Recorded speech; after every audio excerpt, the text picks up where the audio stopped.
اعوذ باللہ من الشیطان الرجیم بسم اللہ الرحمن الرحیم ان اللہ وملائکتہ یصلون علی النبی یا ایہا الذین آمنوا صلوا علیہ وسلموا تسلیما اللہم صلی علی سیدنا و نبینا و شفیعنا و مولانا محمد وعلی آل محمد وبارک وسلم۔ محترم خواتین و حضرات، السلام علیکم۔ پیام صبح کے ساتھ ایک بار پھر حاضر میں ہوں آپ کا میزبان انیق احمد۔ روزانہ آپ کی خدمت میں حاضر ہوتے ہیں اپنے ملک کے جید علماء کے ساتھ۔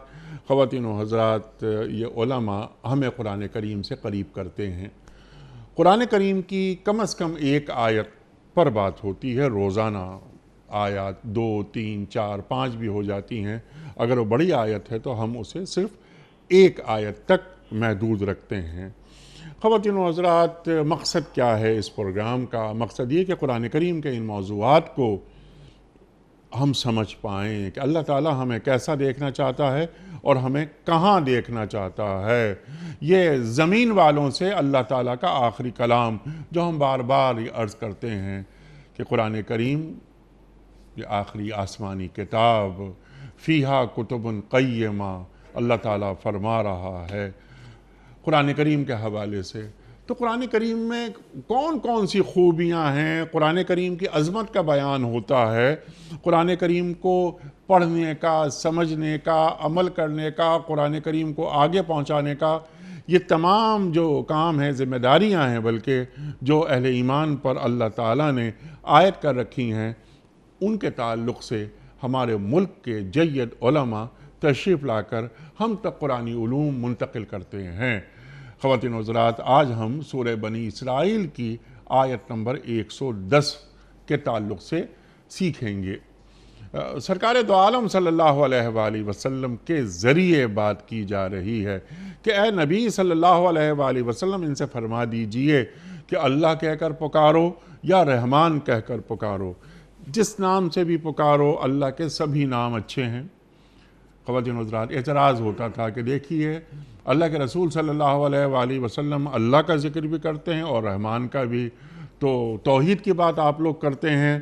اعتراضات مشرکین کرتے تھے، تو اللہ ایک ہے تو پھر یہ رحمان تو بتایا جا رہا ہے۔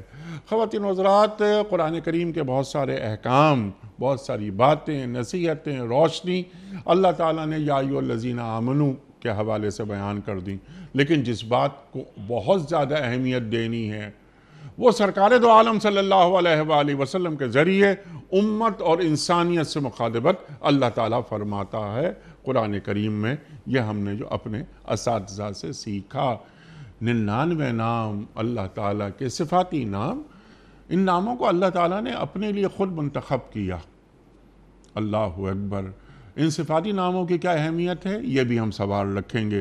ہم یہ بھی سوال رکھیں گے کہ ان تمام صفاتی ناموں کو آدمی حفظ کر لے، یاد کر لے تو اس کا کیا اجر ہے۔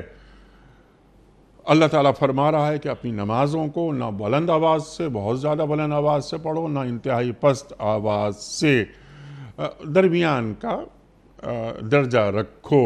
اس تعلق سے بھی کچھ ہم سیکھیں گے۔ اپنے معزز مہمان سے سوالات ہیں بہت سارے، وہ رکھیں گے۔ ہمارے آج کے مہمان تشریف رکھتے ہیں اسلام آباد میں۔ ہمارے ملک کا ایک جانا مانا نام، مفسر قرآن، ہمارے استاد محترم ڈاکٹر حبیب الرحمن عاصم صاحب۔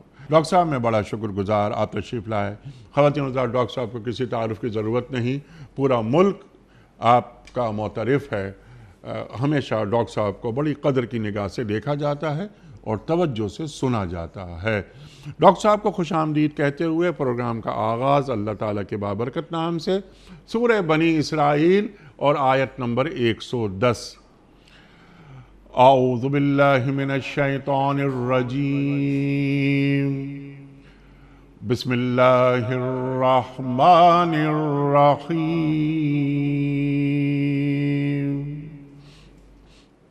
قُلِ ادْعُوا اللَّهَ أَوِ ادْعُوا الرَّحْمَنَ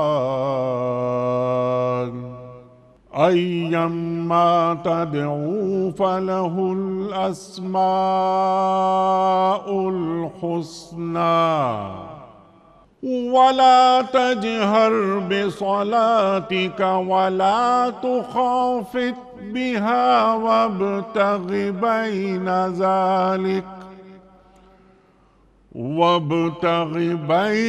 ذلك سبيلا صدق اللہ العظیم۔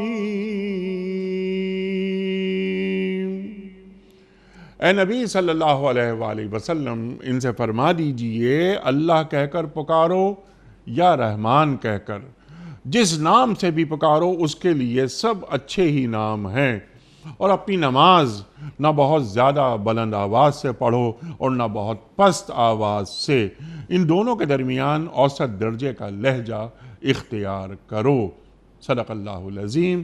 خواتین و حضرات، اس سے پہلے کہ ہم رکھیں آج کے پروگرام کے حوالے سے پہلا سوال محترم ڈاکٹر حبیب الرحمان صاحب کی خدمت میں، کل کے پوچھے گئے سوال کا درست جواب اور آج کا سوال آپ کی خدمت میں۔ کل کا سوال ہمارا یہ تھا کہ فرعون سے نجات کے بعد بنی اسرائیل کتنے برس تک صحرا میں بھٹکتے رہے؟ 40 سال تک۔ آج کا سوال نوٹ فرما لیجئے۔ قرآن کریم کی کس صورت میں ہے کہ قیامت کے دن شیطان اپنی پیروی کرنے والوں سے لا تعلقی کا اظہار کرے گا؟ سورہ ابراہیم میں یا سورہ ہجر میں یا سورہ قیامہ میں؟ جو درست جواب آپ سمجھتے ہوں روانہ فرمائیے۔ ہمارے فون نمبرز ہیں 0092213452709۔ ہمارا دوسرا فون نمبر ہے 009221343009880۔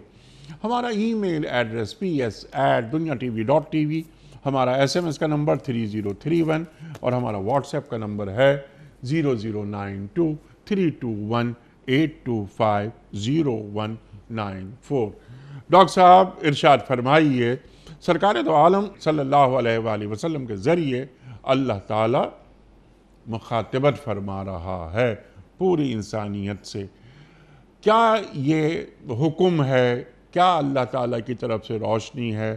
اللہ اور رحمان کہ جس نام سے چاہو پکارو، ارشاد۔ بسم اللہ الرحمن الرحیم۔ اللہ رب العزت نے اس دنیا میں ہم انسانوں کو عبادت کی جو مختلف طریقے بتائے ہیں، ان میں سے ایک طریقہ یہ بھی ہے کہ زندگی کے مختلف معاملات کے حوالے سے جب بھی کوئی شخص کسی خاص کیفیت سے گزر رہا ہو، غم کا حال ہو یا خوشی کا انداز ہو، یا صبح بیدار ہونے کا یا رات کو سونے سے پہلے تیاری کا، سفر کرنے کا ہو یا اپنے شہر میں قیام کرنے کا، کسی کام کا آغاز ہو یا کسی کام کا اختتام، ان مختلف موقعوں پر اپنے رب کو یاد کرنا، یہ اللہ تعالیٰ کی طرف سے باقاعدہ ایک تعلیم دی گئی ہے۔ سبحان اللہ۔ ہر وقت انسان کے دل میں اللہ کی یاد ہونی چاہیے، اور بطور خاص کچھ اوقات، کچھ معاملات، کچھ کام ایسے ہیں کہ جن میں اللہ تعالیٰ کا ذکر عام حالات کے مقابلے میں زیادہ کیا جاتا ہے، اور ان سب کی تفصیلات ہم اپنی گفتگوؤں میں مختلف اوقات میں بتاتے رہتے ہیں۔ اللہ نے بتائیں، اللہ کے رسول نے نہ صرف سکھائیں بلکہ اس پر عمل کر کے بھی بتایا۔ لیکن جو لوگ مخالفت پر اتر آئیں اور جن کے دل سخت ہو جائیں، جنہوں نے یہ ٹھان لیا ہو کہ ہم نے کوئی صحیح بات نہ سننی ہے نہ اس پر غور کرنا ہے بلکہ ہر صورت میں مخالفت ہی کرنی ہے، تو پھر مختلف طریقوں سے، مختلف بہانوں سے وہ کوئی نہ کوئی ایسے جملے بازیاں کرتے رہتے ہیں اور ایسے اعتراضات اٹھاتے رہتے ہیں جو بے حقیقت اور جس کی کوئی اصل نہیں ہوتی۔ اللہ کے رسول نے لوگوں کو اللہ کی طرف بلایا اور یہ بتایا بار بار کہ اس کائنات کا بنانے والا صرف اور صرف ایک اللہ ہے، وہی ہماری حاجتوں کو پوری کرتا ہے، وہی کائنات کے نظام کو چلا رہا ہے، ہمیں صرف اور صرف اسی کی عبادت کرنی چاہیے اور مدد کے لیے صرف اسی کو پکارنا چاہیے۔ تو اللہ کا نام بار بار لوگوں کے سامنے مختلف حوالوں سے آتا رہتا تھا، لیکن جب کچھ لوگوں نے آپ صلی اللہ علیہ وسلم کو ایک موقع پر یا رحمان یا الرحمن اور الرحیم کا لفظ استعمال کرتے ہوئے پکارتے ہوئے سنا یا لوگوں کو بلاتے ہوئے یہ کہا، تو اعتراض کرنے والوں نے فوری طور پر یہ اعتراض گھڑ لیا کہ لو بھائی کیسی بات ہے کہ یہ جو اپنے آپ کو رسول کہتے ہیں، ہمیں تو کہتے ہیں کہ اللہ کی عبادت کرو اور اللہ کو پکارو، اور خود یہ دو نئے خداؤں کو، الہوں کو پکار رہے ہیں، ایک کا نام رحمان ہے اور دوسرے کا نام رحیم۔ حقیقت میں اس اعتراض کی کوئی وجہ نہیں تھی، محض دل کا مرض اور دل کی خرابی تھی، جس کی وجہ سے انہوں نے مخالفت کے لیے ایک نیا انداز اپنایا تھا۔ لیکن اللہ رب العزت نے رسول اللہ صلی اللہ علیہ وسلم کی طرف اٹھنے والے ہاتھ اور چلنے والے تیر، اس میں سے کسی ایک بات کو بھی نظر انداز نہیں کیا، فوری طور پر اس کا جواب بھی دیا، اور جو غلط فہمی تھی یا جس سے غلط فہمی ہو سکتی تھی اس کا ازالہ بھی کر دیا۔ اللہ کی طرف سے فوراً یہ تعلیم آ گئی کہ اے محمد صلی اللہ علیہ وسلم، آپ ان کو بتا دیجئے کہ تم اللہ کو پکارو یا رحمان کو۔ حقیقت میں اللہ تعالیٰ کے بہت سارے نام ہیں، اور وہ سارے کے سارے نام انتہائی بہترین، انتہائی خوبصورت اور انتہائی اچھے ہیں۔ سارے کے سارے نام اللہ کے اچھے ہیں، اس لیے تمہاری سہولت کے لیے تم جس مناسبت سے اللہ تعالیٰ کے جس نام کو پکارنا چاہو تو یہ تمہارے لیے اجازت ہے۔ اس لیے اللہ وہ تو اس کا صفاتی، اس کا ذاتی دونوں حوالوں سے اس کا نام موجود ہی ہے، لیکن اللہ تعالیٰ کے اور بے شمار صفاتی نام ہیں جو اللہ تعالیٰ کی قدرتوں کی نمائندگی کرتے ہیں، اللہ تعالیٰ کی صفات کا تذکرہ کرتے ہیں، اللہ تعالیٰ کیا کچھ کر سکتا ہے، کیا کچھ کر رہا ہے، اس کی طرف لوگوں کی رہنمائی کے ذریعہ وہ نام بنتے ہیں۔ تو اس لیے اللہ تعالیٰ کے بتائے ہوئے ان ناموں میں سے کسی نام کو بھی اپنی عبادت کا، اپنی دعاؤں کا، اپنے وظیفے کا اور اپنی ترتیب کا حصہ بنا سکتے ہو۔ لوگوں نے پھر اس پر غور کیا، اور آپ صلی اللہ علیہ وسلم کی مختلف موقعوں پر جو دعائیں تھیں ان کا مطالعہ کیا، ان کا جائزہ لیا، تو پھر یہ بات سمجھ میں آ گئی کہ اللہ کا نام تو ہر وقت ہی پکارا جانا چاہیے اور پکارا جاتا ہے، نمازوں میں، تکبیرات میں، اذانوں میں، مختلف اور موقعوں پر اللہ کا نام تو پکارا ہی جاتا ہے۔ لیکن اللہ تعالیٰ کے ناموں میں سے جو اس کے صفاتی نام ہیں بے شمار اور بہت خوبصورت، خاص طور پر 99 نام جو ہیں اللہ کے نام کے ساتھ، وہ جس کی تعداد 100 بن جاتی ہے، اس کے بارے میں تو رسول اللہ صلی اللہ علیہ وسلم کا ایک واضح فرمان بھی ہمیں مل جاتا ہے۔ قرآن مجید اس کی نشاندہی بھی کرتا ہے کہ اللہ تعالیٰ کے 99 نام ہیں، اور جس نے بھی ان کو پکارا یا ان کا ورد کیا یا اس کو اپنی عبادت کا ذریعہ بنایا، وہ جنت میں داخل ہوگا۔ تو اس لیے اللہ کے نیک بندوں نے اللہ تعالیٰ کے ان صفاتی ناموں کو یاد کرنا شروع کیا، اپنے بچوں کو یاد کروانا شروع کیا، اور وہ چونکہ عرب تھے اس لیے جو لفظ بھی اپنی زبان سے ادا کرتے تھے وہ اس کا معنی بھی جانتے تھے، اور اس کی معنی کی جو کیفیت ہے وہ بھی خود بخود ان کے دل و دماغ پہ اثر انداز ہوتی تھی، جس کی وجہ سے ہمیں یہ ایک سہولت مل جاتی ہے کہ اللہ کا نام وہ تو اس کا ذاتی نام ہے ہی، جس کو کثرت سے ہمیں پکارنا ہی چاہیے۔ اللہ اکبر کی عبادت ہمیں تسبیحات میں اور نمازوں میں مل ہی جاتی ہے، لیکن جو اس کے صفاتی نام ہیں ان میں سب سے بڑا نام وہ ہے الرحمن، اور پھر اس کے بعد نام آتا ہے الرحیم۔ اس اعتبار سے اگر ہم دو چیزوں کی طرف توجہ دیں، ایک یہ کہ جو آیت قرآن مجید کی سب سے زیادہ پڑھی جاتی ہے وہ ہے بسم اللہ الرحمن الرحیم، جس میں اللہ بھی ہے، جس میں الرحمن بھی ہے، جس میں الرحیم بھی ہے۔ جو سورت سب سے زیادہ پڑھی جاتی ہے وہ سورت ہے الفاتحہ، اور اگر بسم اللہ کو الفاتحہ کا حصہ سمجھ کے پڑھا جائے، جس کے بارے میں بہت ساری روایات نشاندہی کرتی ہیں، تو پھر اللہ کا نام بھی 2 بار، اور رحمان کا نام بھی 2 بار، اور رحیم کا نام بھی 2 بار، گویا کہ اللہ تعالیٰ کو یہ 3 نام ایسے ہیں جو بہت زیادہ عزیز ہیں، بہت زیادہ پسند ہیں، اور ہمیں بھی بکثرت ان ناموں کا ورد کرنا چاہیے۔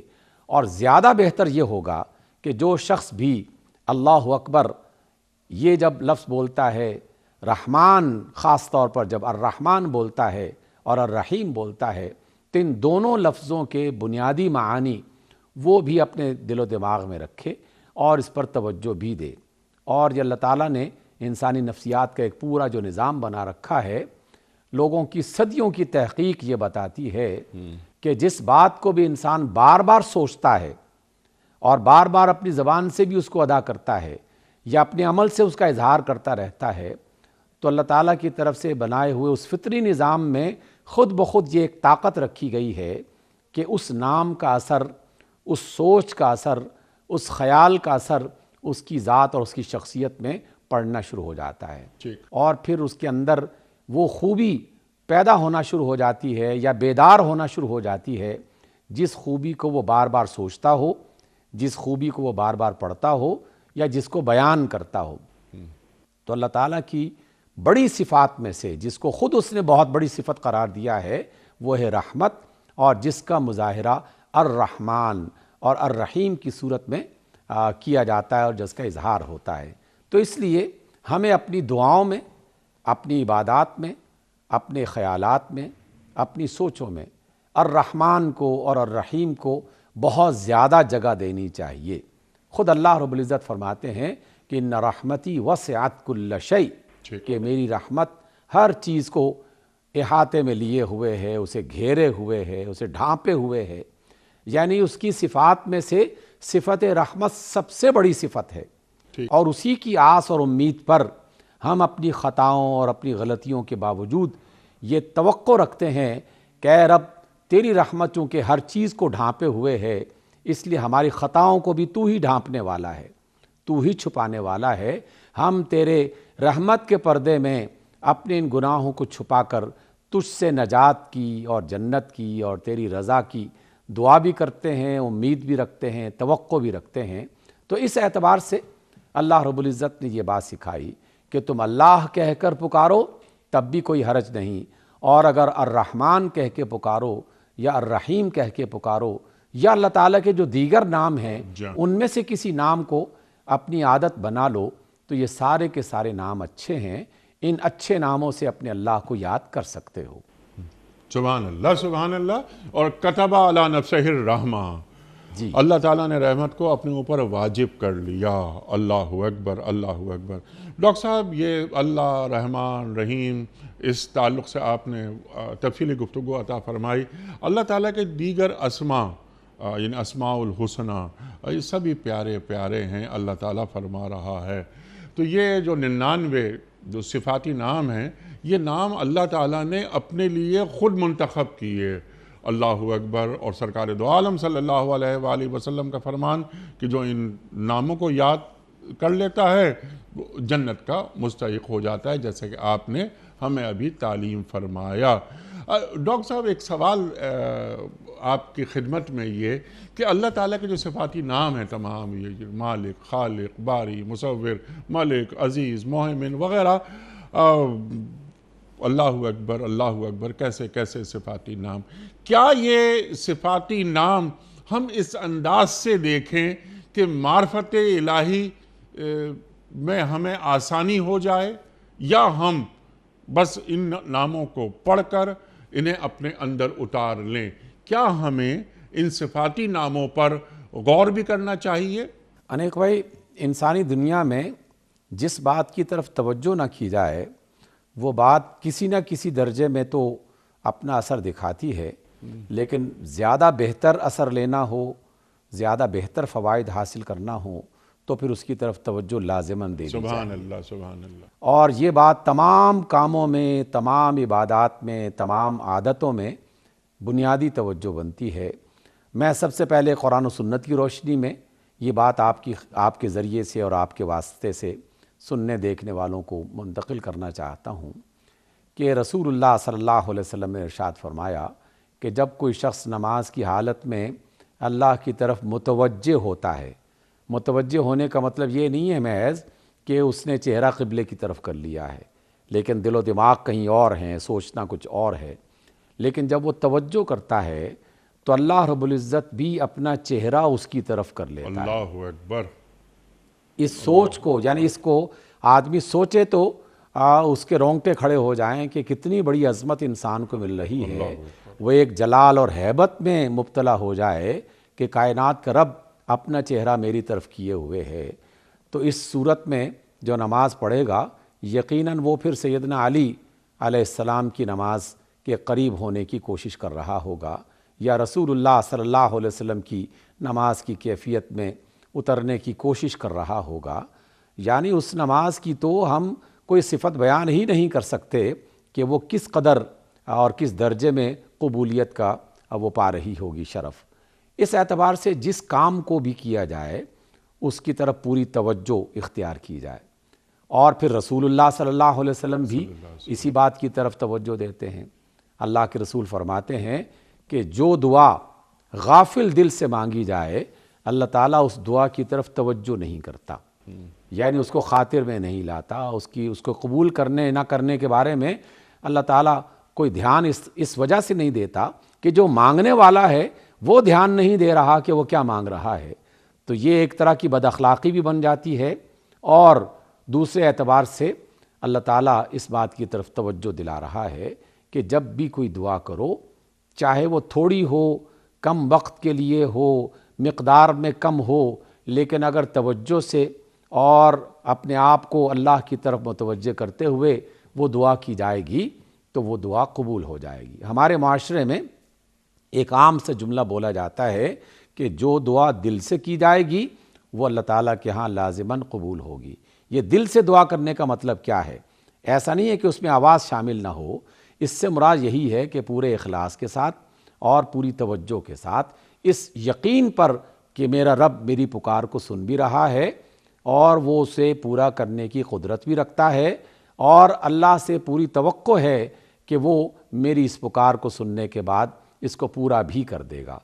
پھر یہ بھی یقین اللہ تعالیٰ ہی کی طرف سے اور اس کے رسول کی طرف سے سکھایا جا رہا ہے کہ پھر تم یقین کر لو کہ اس رب نے تمہاری پکار کو سنا، وہ اسے پورا بھی کرے گا، لیکن اس سے تقاضا یہ مت کرو کہ بس ابھی کی ابھی پوری ہونی چاہیے۔ یہ اللہ تعالیٰ کی قدرت اور اس کی حکمت اور اس کے فیصلے میں جو اس کا انداز ہے وہ اختیار کرتا ہے، اور وہ یقیناً ہم سے بہتر جانتا ہے کہ اس بندے کی کون سی دعا کب قبول کرنی چاہیے اور کب اسے پورا کرنا چاہیے۔ جو مانگ رہا ہے ابھی دیا جائے گا تو ہو سکتا ہے اس کے لیے وبال جان بن جائے، جب وقت آئے گا تو تب دیا جائے تو ہو سکتا ہے اس کے لیے زیادہ بہتر ہو۔ یہ فیصلہ اللہ کا ہے، اس اختیار کو اللہ کے حوالے رکھتے ہوئے سمجھتے ہوئے بس اسے پکارتے رہنا، بس یہ اپنی عادت بنا لی جائے۔ اس اعتبار سے ان ناموں کو یاد کرنا باعث برکت ہے، لیکن ان کے معانی اور ان لفظوں کا معنی جان کر پھر اس سوچتے ہوئے اس خیال کے ساتھ اس کو ورد میں لانا اور اس کا وظیفہ کرنا اور اس کو پڑھتے رہنا، اس کے اثرات بہت زیادہ ہیں جو ناقابل بیان ہیں۔ یعنی اللہ تعالیٰ کی فرما برداری کرنا پھر مزید آسان ہو جاتا ہے، مزید آسان ہو جاتا ہے۔ دیکھیے، آپ نے بھی اور میں نے بھی اور ہم جیسے بہت سارے لوگوں نے بارہا اس تجربے کو اختیار کیا ہے کہ اگر کوئی ایسی بات ذہن میں آ رہی ہے کہ جسے کرنا اچھا نہیں ہے، لیکن پھر بھی انسانی طبیعت، اس کے مزاج، اس کے خیالات اس کی طرف آمادہ کر رہے ہیں، تو فوراً اللہ تعالیٰ کے کچھ نام سامنے آ جاتے ہیں کہ وہ سن بھی رہا ہے، وہ دیکھ بھی رہا ہے، وہ جانتا بھی ہے، وہ خبر بھی رکھتا ہے۔ جیسے یہ نام آتے ہیں فوری طور پر یہ نام ڈھال بن جاتے ہیں اس غلطی اور اس خرابی کے راستے میں کہ ابھی تو تم کہہ رہے ہو کہ وہ دیکھتا بھی ہے، سنتا بھی ہے، جانتا بھی ہے، سب کچھ ہو رہا ہے، تو پھر یہ سب کچھ جانتے ہوئے بھی تم اس برائی کی طرف جاؤ گے، تو انسان اپنے آپ کو روک لیتا ہے۔ اسی طریقے سے میں کوئی نیک کام کرنا چاہتا ہوں لیکن سستی کا شکار ہوں، تو اللہ تعالیٰ کے بہت سارے ایسے صفاتی نام کہ جس میں اس کی برکتوں کا، عطاؤں کا، مہربانیوں کا تذکرہ ہے، تو وہ نام جب آتے ہیں تو پھر فوراً انسان کی طبیعت اس کام کو کرنے کے لیے آمادہ ہو جاتی ہے کہ جلدی کرو، یہ وقت کیوں گزر جائے اور میں یہ کام نہ کر پاؤں۔ نمازوں میں آسانی ہو جاتی ہے، والدین کی احترام میں، محبت میں بہتری آنا شروع ہو جاتی ہے، انسانوں کے لین دین کے معاملات میں نکھار آنا شروع ہو جاتا ہے، دیانت اختیار کرنا شروع کر دیتا ہے۔ ایسی بہت ساری باتیں، یعنی جو ایسے نام ہیں کہ جس میں اللہ تعالیٰ کے جلال کا اور اس کے غرور کا اور اس کی پکڑ کا اور اس کے زبردست ہونے کا تصور ہے، جب وہ سامنے آ جائے تو انسان اپنے آپ کو برائی سے روکتا ہے۔ اور وہ سارے نام کہ جس میں اس کی محبت کا، اس کی مہربانی کا، اس کی شفقت کا، اس کی عطاؤں کا تذکرہ آتا ہے، تو پھر نیکی کے کام کرنے میں انسان کو ایک توانائی ملنا شروع ہو جاتی ہے اور زیادہ بہتر انداز میں ان کو کر گزرتا ہے۔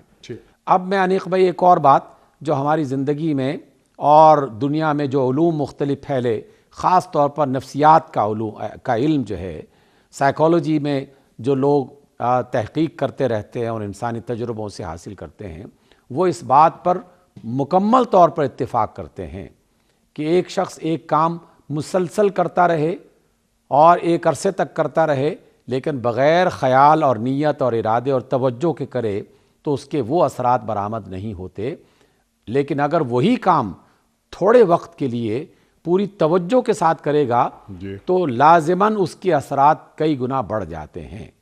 اور اس میں پھر وہ بے شمار مثالیں کہ ایک آدمی دوڑ رہا ہے، ایک آدمی جو ہے وہ ویٹ لفٹنگ کر رہا ہے، ایک آدمی کوئی اور ایکسرسائز کر رہا ہے، تو جس ایکسرسائز میں، جس کام میں وہ اپنی توجہ کو بھی شامل کر دے گا، اس کے نتائج زیادہ بہتر اور جلدی آنا شروع ہو جائیں گے۔ پڑھائی سے لے کر نیند تک، اور نیند سے لے کر ہنڈیا اور روٹی پکانے تک اور گاڑی چلانے تک، زندگی کا کوئی کام بھی آپ سوچیں اور پھر یہ نتیجہ تلاش کریں کہ جس شخص نے اس کو سوچ سمجھ کے کیا اس کا نتیجہ کیا تھا، اور جس نے بے توجہی سے وہ کام کیا اس کے نتائج کیا تھے۔ اس اعتبار سے یہ بات سامنے آئی۔ جی سبحان اللہ، سبحان اللہ۔ لیکن مختلف شخصیات، افراد کی جو ذہنی سطح ہوتی ہے مختلف ہوتی ہے نا، تو یہ جو اللہ تعالیٰ کی صفاتی نام ہیں، اگر ہر شخص ان پر غور کرنا شروع کر دے تو کیا اس کی ذہن کی سمائی میں اللہ کی صفات آ سکتی ہیں؟ ارشاد۔ دیکھیے انیق بھائی، اللہ تعالیٰ کی اپنی شان ہے، اس کی عطا کے اپنے انداز ہیں، اس میں ایک بنیادی صفت العدل بھی ہے۔ ٹھیک۔ العدل کی صفت کو اپنے سامنے رکھتے ہوئے اگر ہم آپ کے سوال پر غور کریں تو ایسا تو ممکن نہیں ہے کہ کوئی شخص پوری توجہ سے اللہ کی طرف آ رہا ہو اور اسے پکار رہا ہو اور اللہ تعالیٰ اس کی توجہ کو نظر انداز کر دے۔ اللہ تعالیٰ یقیناً ہر حوالے سے اور پورے احاطہ کرتے ہوئے اس شخصیت کے بارے میں جانتا ہے، اس لیے اس کی نظر میں صرف ایک پکارا جانے والا لفظ نہیں ہوتا، اس کے پیچھے اس شخص کا کردار، اس کے اعمال، اس کی زندگی کے معاملات، وہ سب شامل ہوتے ہیں۔ ان سب کو بنیاد بناتے ہوئے اللہ تعالیٰ پھر اس پر مہربان ہوتا ہے۔ سبحان اللہ۔ میری اور آپ کی مجال نہیں ہے کہ ہم اللہ تعالیٰ کے کسی کام اور کسی فیصلے کے بارے میں اپنا فیصلہ بھی شامل کر دیں کہ فلاں کو اتنا ملے گا اور فلاں کو اتنا نہیں ملے گا۔ ٹھیک ہے۔ اچھا ڈاکٹر صاحب، میں ذرا اس سوال کو اور ذرا واضح کر دیتا ہوں۔ میرا سوال، وہ ظاہر ہے اللہ تعالیٰ عادل ہے، العدل کی آپ نے بات فرمائی، یقیناً یہ تو اللہ تعالیٰ نوازتا ہے۔ وَإِذَا سَأَلَكَ عِبَادِي عَنِّي فَإِنِّي قَرِيبٌ أُجِيبُ دَعْوَةَ الدَّاعِ إِذَا دَعَانِ فَلْيَسْتَجِيبُوا لِي۔ اللہ تعالیٰ قرآن کریم میں وَإِذَا سَأَلَكَ، اس کے ساتھ ساتھ وَقَالَ رَبُّكُمْ ادْعُونِي أَسْتَجِبْ لَكُمْ ان الذین یستکبرون عن عبادتی سیدخلون جہنم داخرین، وغیرہ وغیرہ۔ میرا سوال کیا؟ میرا سوال یہ ہے کہ میں آپ کے مقابلے میں، آپ ایک عالم آدمی ہیں، میں ایک جاہل آدمی ہوں، اگر میں اللہ تعالیٰ کی صفت رزاقیت پہ غور کرتا ہوں، میرا سوال پہلے یہ تھا آپ سے کہ کیا ہر شخص کو اللہ تعالیٰ کی صفات پر غور کرنا چاہیے؟ آپ نے بات فرمائی، ہمیں تعلیم کیا کہ ہاں کرنا چاہیے۔ اب میرا سوال آپ سے اگلا یہ ہے کہ کیا ہر شخص اللہ تعالیٰ کے صفاتی جو نام ہیں ان پر غور و خوض کر سکتا ہے؟ سمپل سوال یہ ہے آپ کی خدمت میں۔ اب وہ سمیع، بصیر، عزیز، معز، مہیمن، مالک، خالق، حاکم، ان الحکم الا للہ، تو ایک شخص ہے، آپ تو عالم آدمی ہیں، آپ جانتے ہیں چیزوں کو، آپ عربی سے واقف ہیں، تو ایک آپ کا جاننا اور ایک کسی معمولی آدمی کا، جیسے ہم بار بار کہتے ہیں کہ ہم جیسا ایک معمولی آدمی غور کرے اللہ کی کسی صفت پر، پھر چہ جائے کہ اللہ تعالیٰ فرما رہا ہے کہ تخلقوا باخلاق اللہ، اپنے اندر اللہ کے اخلاق پیدا کرو۔ میں اللہ کا کوئی اخلاق اپنے اندر پیدا کرنا چاہوں تو مجھے پہلے معلوم تو ہو کہ یہ اللہ کے اخلاق میں اپنے اندر کیسے پیدا کروں گا، اس اخلاق کی تعریف کیا ہے، اس اخلاق کی توصیف کیا ہے۔ ارشاد۔ انیک بھائی، پہلی بات تو جو آپ نے 2-3 بار یہ جملہ استعمال کیا، میں اللہ تعالیٰ سے معافی طلب کرتے ہوئے اور آپ سے دعا کی درخواست کرتے ہوئے یہ کہنا چاہوں گا کہ نہ آپ میں علم کی کمی ہے اور ہم بھی اللہ تعالیٰ کے اس علم کے راستے پر ایک مسافر کی طرح اور ایک طالب علم کی طرح ہی چل رہے ہیں۔ اللہ تعالیٰ ہمیں علم کے تکبر سے اور تقوی کے غرور سے محفوظ رکھے اور شیطان کے اس تیر سے محفوظ رکھے جو دلوں کو چھید کے رکھ دیتا ہے اور انسان کے اعمال ضائع ہو جاتے ہیں۔ ہم سب طلبگار ہیں اللہ تعالیٰ کی رحمتوں کے اور اس کی حکمتوں میں سے جو اللہ کے رسول نے تعلیم کیا، کچھ پڑھ کے، کچھ سیکھ کے، کچھ اللہ والوں کی صحبت میں بیٹھ کر، کچھ مجالس میں جا کر جو بھی میسر آتا ہے بس اس کی توفیق طلب کرتے ہیں۔ قطعی طور پر یہ دعویٰ نہیں کیا جا سکتا کہ علم میں ہم کس درجے میں پہنچے ہیں، سب طالب علم ہیں۔ اس عاجزانہ گفتگو اور بات کے ساتھ ساتھ اور جو میں بالکل دل سے کہہ رہا ہوں، حقیقت یہی ہے کہ ہم کچھ بھی نہیں جانتے۔ یہ اللہ کا عطا کردہ ایک شرف ہے کہ اس نے اپنے کلام کو پڑھنے، سمجھنے اور لوگوں تک پہنچانے کی ہمیں یہ مہلت دی ہے، توفیق دی ہے۔ لیکن آپ کا یہ سوال بالکل واضح ہے اور اس اعتبار سے کہ ہر شخص کو اس کی سمجھ، اس کے علمی مرتبے، اس کے تقوی کے درجے کے مطابق، اس کے اخلاص کی قوت کے مطابق اللہ رب العزت عطا کرتا ہے۔ کوئی شخص یہ دعویٰ کر ہی نہیں سکتا کہ میں اب فلاں کسی عظیم بزرگ کا، کسی عظیم نبی کا، کسی عظیم ولی کا نام لے کر یہ کہے یا یہ گمان کرنے لگے کہ میرا تقویٰ وہاں تک پہنچ چکا، میرا علم یہاں تک پہنچ چکا۔ ہمیں تو بس ایک اللہ کا بندہ ہونے کے اعتبار سے یہ کہا جا رہا ہے کہ تم اپنی بساط، اپنی طاقت اور اپنی قدرت کے مطابق اللہ کے ناموں کو نہ صرف پڑھو، نہ صرف اس کا ذکر کرو، بلکہ ان کا علم جاننے کی کوشش کرو۔ اب جو شخص جتنی کوشش کرے گا اور اس کے لیے جتنے ذرائع وہ استعمال کرے گا، اگر میں عربی زبان جانتا ہوں تو میں زیادہ سے زیادہ 2-4 کتابیں پڑھ کے اس کو حاصل کر لوں گا، لیکن ایسے بے شمار لوگ جو عربی زبان نہیں جانتے لیکن وہ اللہ تعالیٰ کے کسی نیک بندے کی صحبت میں بیٹھ کر اس کے تقوی اور اس کی سمجھ اور اس کی فراست اور اس کی حکمت سے فائدہ اٹھاتے ہوئے اللہ کے کسی نام کا مطلب اور معنی مجھ سے زیادہ بہتر جانتے ہیں، تو یقیناً اللہ تعالیٰ ان کے فہم، ان کے اخلاص، ان کی توجہ کے مطابق انہیں عطا کرے گا۔ ہمارا کام صرف ایک ہے کہ ہم پوری اچھی نیت کے ساتھ اللہ کی تعلیمات کو سیکھیں، پھر اس پر غور کریں، جہاں کوئی ابہام اور الجھن ہو تو جو زیادہ بہتر علم رکھنے والے ہیں ان کے پاس جائیں، ان سے پوچھیں، ان کی صحبت میں بیٹھ کر اور ساتھ ساتھ سیکھنے کے اللہ تعالیٰ سے دعا اور توفیق بھی طلب کرتے رہیں۔ بس یہ ہماری ذمہ داری ہے۔ ہمارے پاس کوئی ایسا پیمانہ ہے ہی نہیں کہ ہم کسی فرد کے بارے میں، حتیٰ کہ اپنے بارے میں بھی یہ گمان نہیں کر سکتے کہ ہم علم کے کس درجے میں پہنچے ہیں۔ اس لیے بس اللہ کو یاد کیجئے، اس کے معانی، اس کے الفاظ کے اندر جو معانی ہیں، اس کے کلام میں جو حکمتیں ہیں، اس کو سیکھنے کی اپنی بساط کے مطابق کوشش کرتے رہیں۔ اللہ تعالیٰ یقیناً اس کوشش کو رنگ لائے گا۔ سبحان اللہ، سبحان اللہ۔ تو اب ان کوششوں میں اللہ تعالیٰ برکت پیدا کرے گا، رنگ لائے گا۔ اللہ کے اخلاق اپناؤ، حدیث قدسی، تخلقوا باخلاق اللہ۔ اللہ تعالیٰ کے اخلاق کیسے اپنے اندر پیدا کیے جا سکتے ہیں ڈاکٹر صاحب؟ دیکھیے، یہ جو آپ نے حدیث قدسی بیان کی ہے، خود آپ ایک اور آیت بھی اکثر دہراتے رہتے ہیں اور بڑا اچھا لگتا ہے کیونکہ وہ دہرائے جانے کے قابل ہے، جب اللہ تعالیٰ یہ فرماتے ہیں کہ صبغۃ اللہ ومن احسن من اللہ صبغۃً، یہ اسی کی تفسیر ہے حقیقت میں کہ اللہ تعالیٰ کے ان پاکیزہ ناموں میں سے جب آپ غور کرتے ہیں تو پھر وہ مختلف موقعوں پر اس کے معنی ظاہر ہوتے ہیں۔ مثلاً ایک شخص نے میرے ساتھ زیادتی کی اور میرے دل میں بڑا غصہ ہے، تو اللہ تعالیٰ کی صفات میں سے، اس کے ناموں میں سے ایک نام ابھر کے آتا ہے کہ وہ معاف کر دینے والا ہے۔ میں اس نام پہ غور کرتا ہوا اپنے اندر جھانکنا شروع کر دیتا ہوں اور یہ سوچتا ہوں کہ میرا رب معاف کرنے والا ہے۔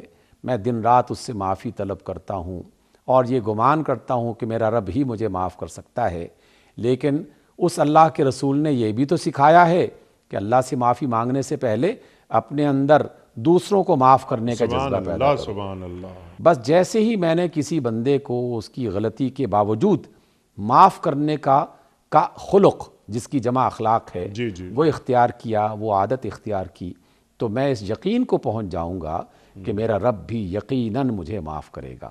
اسی طریقے سے اللہ تعالیٰ الرزاق ہے اور یہ صفت خالصتاً اسی کی ہے، لیکن اللہ رب العزت ہی نے اپنی قدرت سے کچھ مال میرے پاس امانت کے طور پر رکھا ہے، کچھ چیزیں میرے حوالے کر رکھی ہیں اور مجھ سے یہ مطالبہ کیا ہے کہ ضرورت مندوں میں سے تقسیم کرو۔ میں الرزاق ہو ہی نہیں سکتا، لیکن اللہ رب العزت کا یہ کرم اور اس کی یہ مہربانی کہ وہ الرزاق ہونے کے باوجود کسی واسطے سے وہ رزق تقسیم کرنے کا ایک طریقہ بنا لیتا ہے۔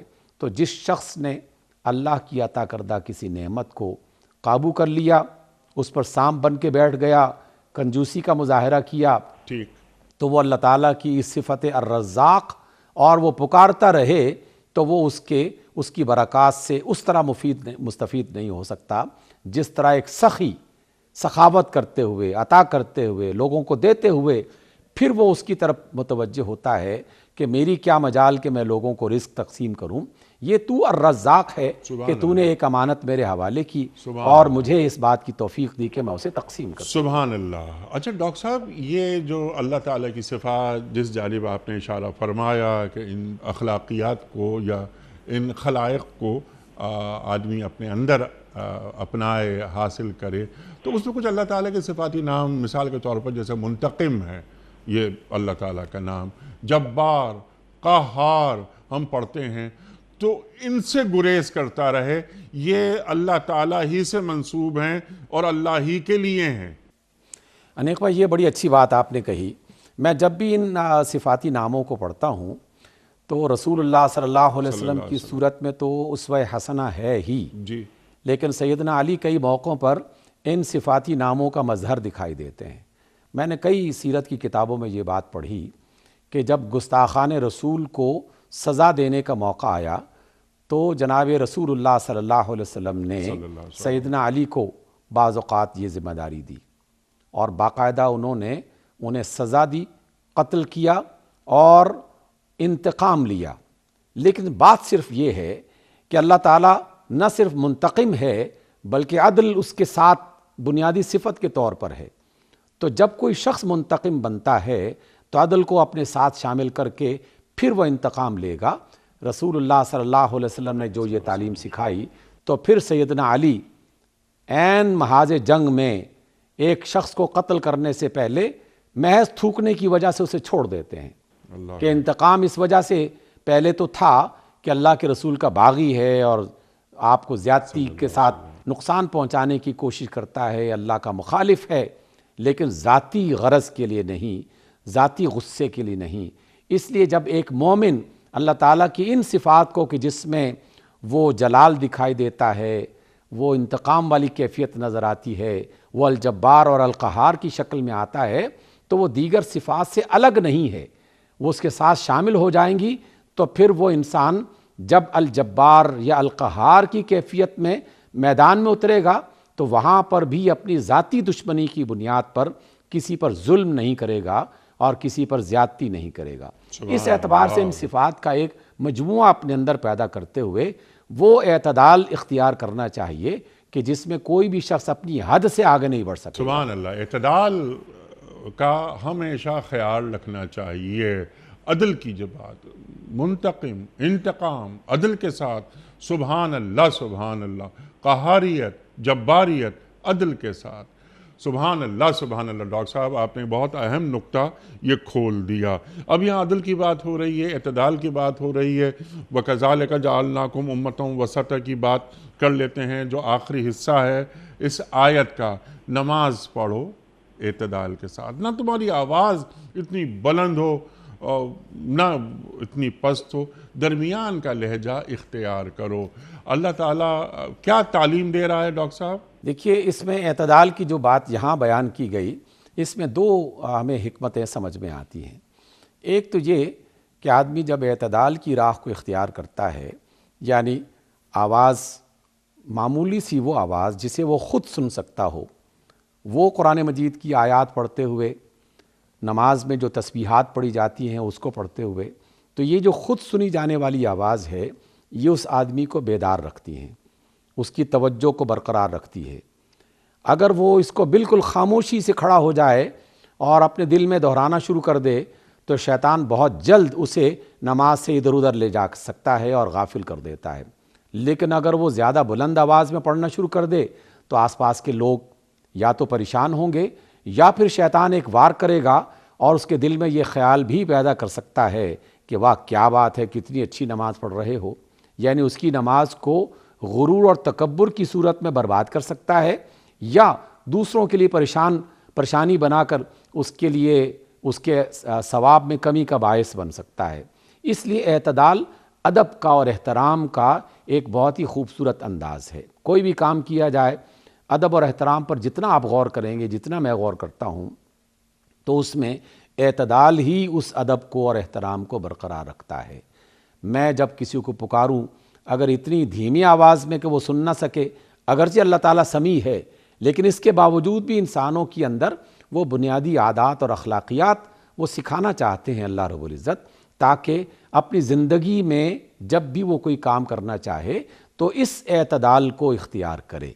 اس اعتبار سے نماز کا اعتدال یہ ہے، قرآن مجید کی تلاوت کا اعتدال یہ ہے، دعاؤں کے ذکر کا اعتدال یہ ہے کہ اسے اتنی ہلکی آواز میں ضرور پڑھا جائے کہ آدمی خود بھی سن سکتا ہو، اور اس سننے کی وجہ سے وہ بیدار بھی رہے اور اس کی توجہ برقرار بھی رہے، اور اسے نہ بلند آواز میں پڑھے کہ وہ دوسروں کے لیے اذیت کا باعث بنے، اور نہ بالکل خاموشی اختیار کر لے کہ خود بھی کچھ دیر کے بعد سو جائے یا اس سے غافل ہو جائے۔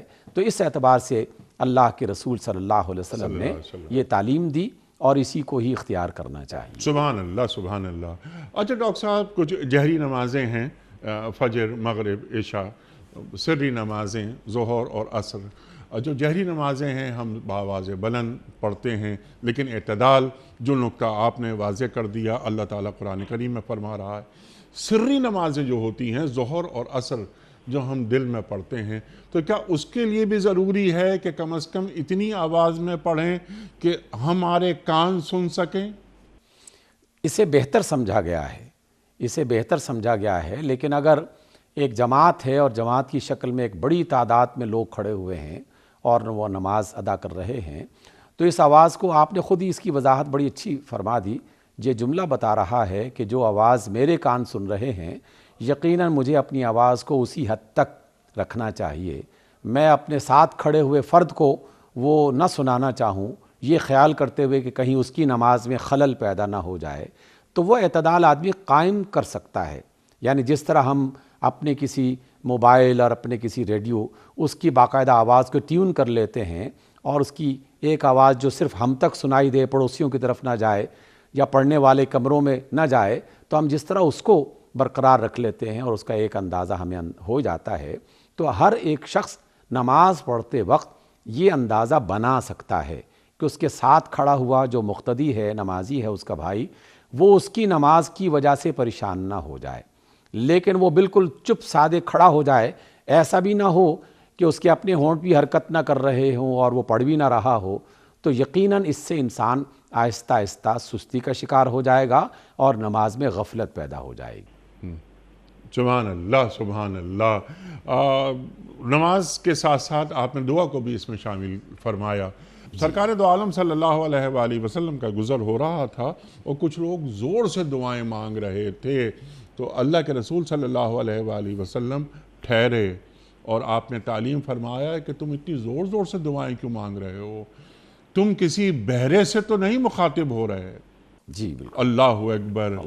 تو سوال اس ذیل میں یہ ہے ڈاکٹر صاحب آپ کی خدمت میں کہ اللہ تعالیٰ تو علیم ہے، اللہ تعالیٰ تو خبیر ہے، اللہ تعالیٰ ہمارے دلوں میں جو پوشیدہ چیزیں ہوتی ہیں، ہماری حاجتیں ہوتی ہیں، ہماری ضرورتیں ہوتی ہیں، ان سے مکمل واقف، تو اللہ تعالیٰ کیوں یہ چاہتا ہے کہ ہم اس سے مانگیں؟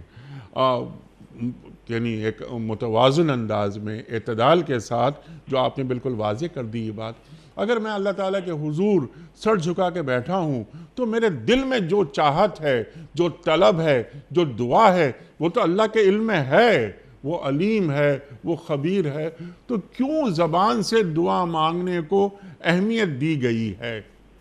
انیک بھائی، یہ سوال یقیناً اس اعتبار سے اہم ہے کہ کسی بھی ذہن میں یہ خیال آ سکتا ہے، لیکن اصل بات یہ ہے کہ ہمیں اللہ رب العزت کے فیصلوں پر کوئی اعتراض نہیں کرنا چاہیے۔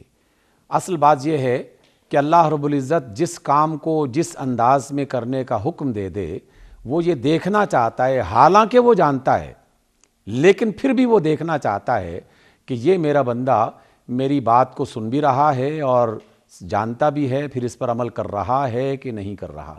یہی وجہ ہے کہ ہمیں قرآن مجید میں اور آپ صلی اللہ علیہ وسلم کی احادیث میں کئی موقعوں پر یہ بات ملتی ہے کہ جو لوگ اللہ کو نہیں پکارتے وہ ایک طرح کے تکبر میں مبتلا ہیں، اللہ تعالیٰ ان سے سخت ناراض ہے۔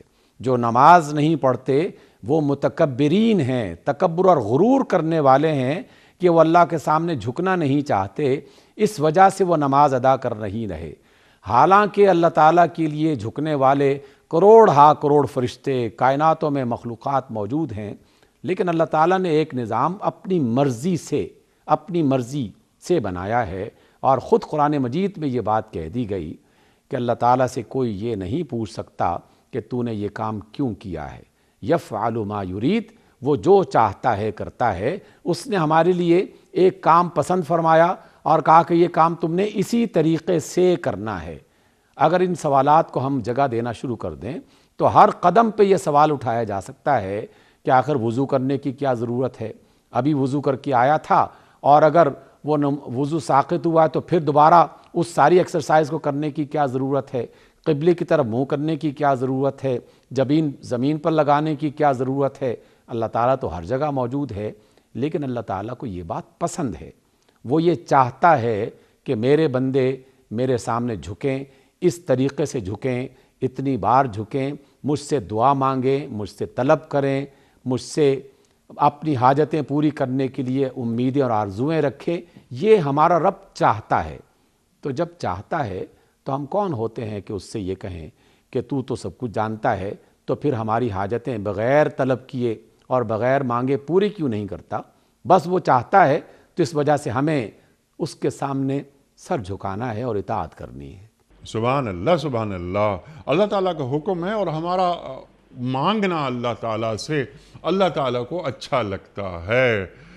حضرت امام زین العابدین فرماتے ہیں کہ جو مجھے چاہیے وہ اے اللہ تیرے علم میں ہے، میں کون ہوتا ہوں تجھے یہ بتانے والا کہ مجھے کیا چاہیے، لیکن کیونکہ دعا مانگنا تیرا حکم ہے اس لیے میں تجھ سے دعا مانگتا ہوں۔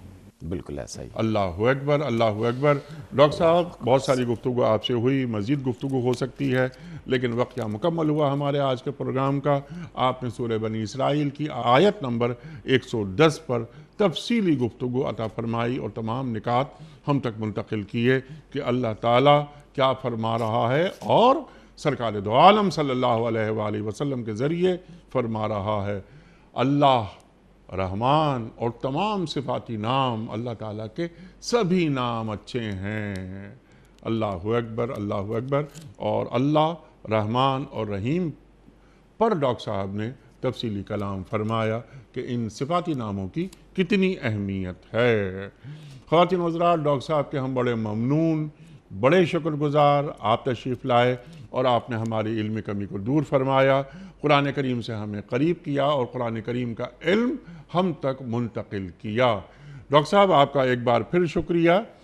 کوئز، کل کا سوال ہمارا یہ تھا کوئز میں کہ فرعون سے نجات کے بعد بنی اسرائیل کتنے برس تک صحرا میں بھٹکتے رہے؟ درست جواب 40 برس تک۔ آج کا سوال نوٹ فرما لیجئے۔ قرآن کریم کی کس صورت میں ہے کہ قیامت کے دن شیطان اپنی پیروی کرنے والوں سے لا تعلقی کا اظہار کرے گا؟ سورہ ابراہیم میں، یا سورہ ہجر میں، یا سورہ قیامہ میں؟ جو درست جواب آپ سمجھتے ہوں روانہ فرمائیے۔ ہمارے فون نمبرز ہیں 0092213452709۔ ہمارا دوسرا فون نمبر ہے 0092234300980۔ ہمارا ای میل ایڈریس ps@duniatv.tv۔ ہمارا SMS کا نمبر 3031 اور ہمارا واٹس ایپ کا نمبر ہے 0092321825019 خواتین و حضرات، وقت ہے قرآن اندازی کا۔ کراچی میں کوئی مہمان میرا موجود نہیں ہے، اس لیے یہ فریضہ میں ادا کر رہا ہوں۔ ساجد پرویز چیمہ صاحب ہیں لاہور سے۔ ساجد پرویز چیمہ صاحب لاہور سے آپ کی خدمت میں دنیا ٹی وی کی جانب سے دینی کتب پر مشتمل گفٹ ہیمپر آپ کی خدمت میں حاضر کیا جا رہا ہے۔ آپ کو بہت بہت مبارک ہو۔ اختتام ہوتا ہے پیام صبح کا روزانہ ایک قول پر، اور وہ قول ہوتا ہے صاحب نہج البلاغہ امیر المومنین حضرت علی مرتضیٰ کرم اللہ وجہہ کا۔ آپ فرماتے ہیں کہ راہ راست پر چلنے والوں کی کمی کے باعث چلنے سے مت گھبراؤ۔ راہ راست پر چلنے والوں کی کمی کے باعث چلنے سے مت گھبراؤ۔ سبحان اللہ، سبحان اللہ۔ اپنے میزبان انیق احمد کو کل تک کے لیے اجازت۔ خدا حافظ۔